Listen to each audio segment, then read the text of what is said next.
But we start with new information on former President George H.W. Bush.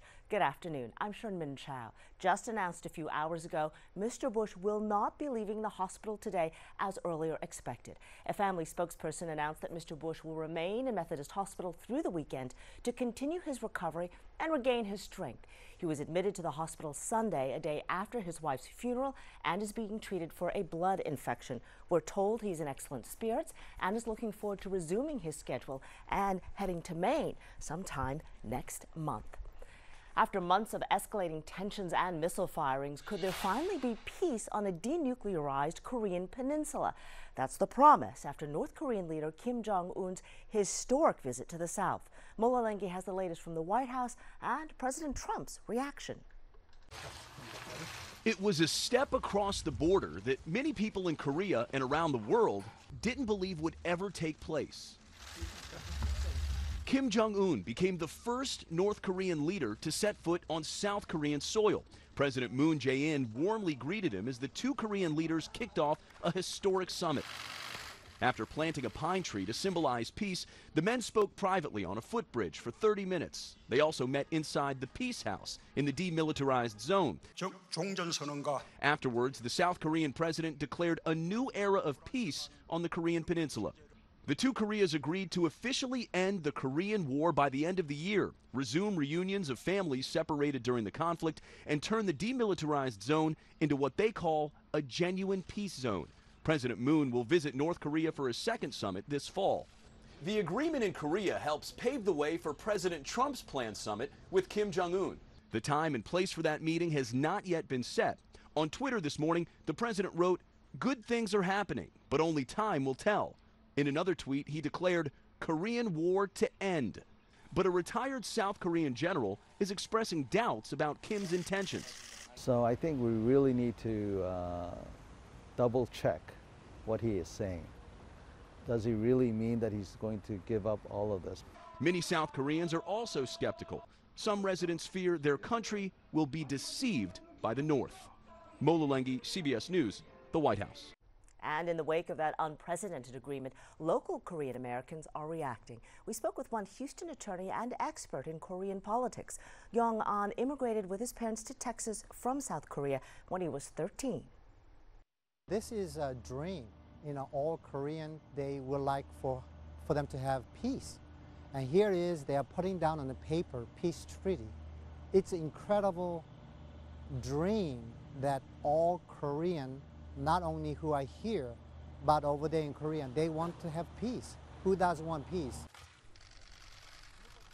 An went on to say so many Koreans on both sides of the peninsula have worried for more than 70 years that they might go to war at any moment. Also today, President Trump met with U.S. Olympic athletes and Paralympians at the White House, saying he would accept help from them in international negotiations. Olympic diplomacy, part of the thaw with North Korea. Mr. Trump meets today with Germany's chancellor, who will ask him to stick with the Iran nuclear deal. The president is critical of that agreement and has threatened to cancel it. Former NBC anchor Tom Brokaw now facing accusations of sexual misconduct from two former co-workers dating back to the 1990s. Brokaw, the latest high-profile media figure accused of inappropriate behavior. This comes after the firing of Charlie Rose by CBS News and NBC's firing of Matt Lauer. In an interview with Variety magazine and The Washington Post, Linda Vester claims there were two unwanted advances. Many ask, why come forward so long after the incident happened? They don't come forward for two very good reasons. One, they're afraid they won't be believed, and two, they're afraid that they will face retaliation. In statements to both publications, Brokaw said that he met with Linda Vester twice at her request and that he made no romantic overtures towards her. The Dallas police officer killed in the line of duty this week will be buried this coming Tuesday. A vigil was held last night for Officer Rogelia Santander, Jr.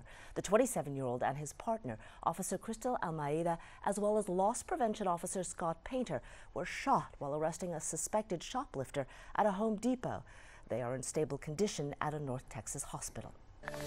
All right, time now to take a live look over downtown this Friday afternoon. Oh, it is pretty looking out there, and we've got the weekend coming up. Brooke Starter taking a first look at our forecast. Sure, man, you are absolutely right. And what a weekend it's going to be. Guys, what can you say other than this is the weather if you could only bottle it up, break it out in August, and here's why. Yes, it's gorgeous on Matagorda Bay right now. It's Friday. So many of us, especially in oil and gas, have the day off. Maybe we're trying to get out the door, find that Friday motivation. If you do go to the beach today, perfect conditions, north-northwest winds about 8 miles an hour. The waves will be flat. Air is 80 degrees for a high today, and the water checking in at 73 degrees. That's actually going to be the case for most of the weekend. The only difference this weekend is that I see clouds coming in at the mid-levels of the atmosphere. What does that mean? Well, they're not going to be the low clouds that produce rain. They'll just be the kind of clouds that obscure the sunshine a little bit. Now, that said, it's still going to be very warm. High temperatures reaching the mid-80s this weekend, so it will be noticeably warmer. Right now, hard to find a cloud in the sky, just spectacular outside. Temperatures around the region, we are checking in with 74 degrees right now in Houston. Galveston has 72 degrees. Winds out of the north-northwest about 5 to 10 miles an hour, and this is what I see this afternoon. A temperature of 80 degrees achieved at 4 p.m. That will be our high, and this evening, Sherman, perfect weather to get outside. 77 degrees for your Friday night. Coming up, though, we're going to talk about highs pushing 90 degrees next week and a chance for some rain. Oh, those 90s, they're getting back. All righty, thank you. This weekend, you can get ready for hurricane season tax-free. Saturday through Monday, items such as emergency ladders, hurricane shutters, and generators under $3,000 will be tax-free.